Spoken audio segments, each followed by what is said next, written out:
आइए रुक करते हैं देश विदेश से आ रही कुछ खास खबरों की ओर। यूपी उपचुनाव, खाली हाथ राजभर और अपना दल। निषाद पार्टी को 2, आरएलडी को 1 और 7 सीटों पर बीजेपी। उत्तर प्रदेश में 10 सीटों पर होने वाले उपचुनाव के लिए एनडीए में सीटों के बंटवारे पर सस्पेंस खत्म होता नजर आ रहा है। राज्य में 10 सीटों पर उपचुनाव होने वाले हैं। हालांकि अभी तक चुनाव का ऐलान नहीं हुआ है, लेकिन एनडीए के दलों के बीच सीट बंटवारे को लेकर गुत्थी सुलझ गई है। इसका संकेत निषाद पार्टी प्रमुख और योगी सरकार के मंत्री डॉक्टर संजय निषाद के बयान के आधार पर मिलने लगे हैं। किसे मिली कौन सी सीट? दूसरी ओर गठबंधन के दल आरएलडी पहले ही पश्चिम यूपी की सीट मीरापुर में अपनी तैयारी कर रही है। ये सीट आरएलडी विधायक के इस्तीफे के बाद ही खाली हुई है। इस वजह से यहाँ आरएलडी का उम्मीदवार होना तय माना जा रहा है। हालांकि एनडीए गठबंधन से सपा का इस चुनाव में एक भी सीट नहीं मिलने के संकेत पहले ही मिल चुके हैं। लगभग ऐसे ही संकेत अपना दल एस को लेकर भी है। अब माना जा रहा है कि अपना दल को भी कोई सीट नहीं मिलेगी। बीते दिनों ही जब उपचुनाव के संबंध में सपा प्रमुख और योगी सरकार के मंत्री ओम प्रकाश राजभर टिप्पणी कर रहे थे, तो उन्होंने कहा उपचुनाव में उन्होंने किसी सीट पर अपना दावा नहीं किया, बल्कि वो एनडीए के साथ पूरी ताकत के साथ चुनाव लड़ने की तैयारी कर रहे हैं। हम सब एनडीए के सहयोगी पूरी ताकत के साथ चुनावी मैदान में डटे हैं। वहीं दूसरी ओर इंडिया गठबंधन में अभी तक सीटों पर पेच फंसा हुआ है। कांग्रेस राज्यों में होने वाले उपचुनाव के लिए 5 सीट मांग रही है। दूसरी ओर सूत्रों की माने तो समाजवादी पार्टी गठबंधन में चुनाव लड़ने के लिए तैयार है, लेकिन पार्टी गठबंधन के तहत 2 से ज्यादा सीट देने को तैयार नहीं है। ट्रेनी डॉक्टर की पोस्टमार्टम रिपोर्ट में हुए चौंकाने वाले खुलासे। कोलकाता के एक मेडिकल कॉलेज की ट्रेनी डॉक्टर से रेप और हत्या के बाद देश भर के डॉक्टर विरोध प्रदर्शन कर रहे हैं। कोलकाता पुलिस ने आरोपी संजय रॉय को गिरफ्तार कर लिया है। इस घटना में अब चौंकाने वाली जानकारी सामने आ रही है। बात ये सामने आई है कि महिला डॉक्टर के साथ सामूहिक दुष्कर्म किया गया है।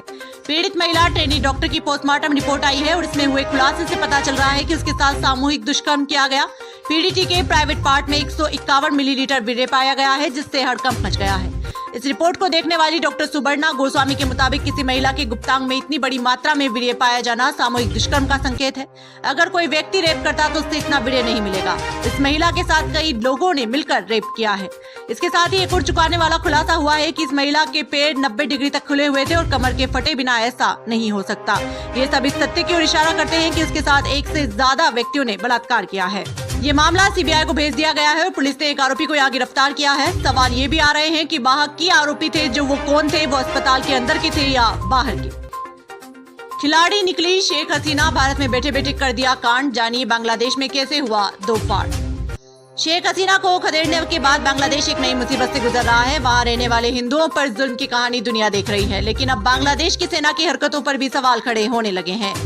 आईना घर की देखरेख करने वाले अधिकारियों ने गिरफ्तारी को लेकर सेना ने विरोध किया है। आर्मी ने सरकार के फैसले के खिलाफ जबरदस्त प्रोटेस्ट करना शुरू कर दिया है। आर्मी का कहना है कि आईना घर में जो कुछ हुआ वो सरकार के कहने पर हुआ। इसके लिए आर्मी अधिकारियों को जिम्मेदार ठहराना गलत है। बांग्लादेश आर्मी में भी 2 पक्ष हो गए हैं, एक सरकार के पक्ष में तो दूसरा विरोध जता रहा है। शेख हसीना के भागने के बाद किस हाल में है उनके अपने? बांग्लादेश की सेना ने किया चौंकाने वाला खुलासा। सेना के इस जबरदस्त विरोध के आगे सरकार को झुकना पड़ा है और अभी तक आर्मी के अधिकारियों की गिरफ्तारी टल गई है। हालांकि मीडिया रिपोर्ट्स में दावा किया जा रहा है कि जल्दी उन पर फिर से कार्रवाई की जा सकती है। बांग्लादेश के हालात बद से बदतर हो रहे हैं। शेख हसीना को खदेड़ने के बाद बांग्लादेश में यूनुस ने अंतरिम सरकार खड़ी की थी और सरकार बनते ही इस देश की आर्मी के साथ यूनुस का बवाल शुरू हो गया। इस वजह से देश में 2 फाड़ की हालत हो गई है।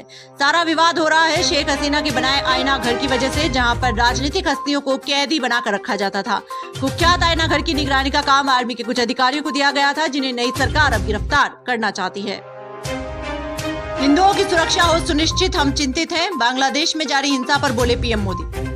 भारत के 78वें स्वतंत्रता दिवस के मौके पर प्रधानमंत्री नरेंद्र मोदी ने पड़ोसी देश बांग्लादेश के हालात का जिक्र किया। उन्होंने मुल्क में अल्पसंख्यकों और हिंदुओं की सुरक्षा सुनिश्चित किए जाने की बात कही। पीएम मोदी ने कहा कि बांग्लादेश में जो कुछ हुआ है उससे देखकर चिंता करना वाजिब है। आशा करता हूं कि यहाँ हालात जल्दी सामान्य होंगे। खासतौर पर 140 करोड़ भारतीयों की चिंता है, वहाँ के हिंदू और अल्पसंख्यकों की सुरक्षा सुनिश्चित हो। भारत हमेशा चाहता है कि पड़ोसी देश शांति से रहें और विकास की ओर बढ़े। हम बांग्लादेश के विकास के लिए चिंतित हैं और कुछ भी सकारात्मक हो इसके लिए हम साथ हैं। बांग्लादेश पर हिंदुओं पर हमले थमे नहीं है। मीडिया रिपोर्ट्स के अनुसार बांग्लादेश में 48 जिलों में 278 स्थानों पर हिंदुओं ने हमलों और धमकियों का सामना किया है।